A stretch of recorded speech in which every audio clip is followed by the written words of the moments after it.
This is the brief on the nature of scalar gradients. Okay, so we're going to dive into how a really fundamental concept, the scalar gradient, has to behave when you start switching up coordinate systems. This is absolutely crucial for making sure geometric laws stay consistent. First up, let's talk about what a gradient actually is. You might think of it as just a standard vector, an arrow pointing somewhere, but it's not. Mathematically, it's what we call a covector, or a one-form, and its whole job is basically to measure the rate of change across a field. Second, because it's a covector, its components have to transform in a very specific way. This is the key insight. When you change your coordinates, the covector's components shift to perfectly compensate for that change. The math just automatically adjusts to whatever viewpoint you're using.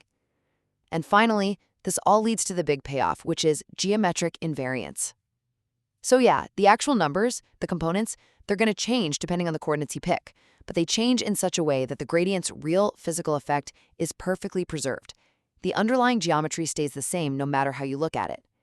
This careful definition ensures that physical laws described by gradients hold true across every single frame of reference.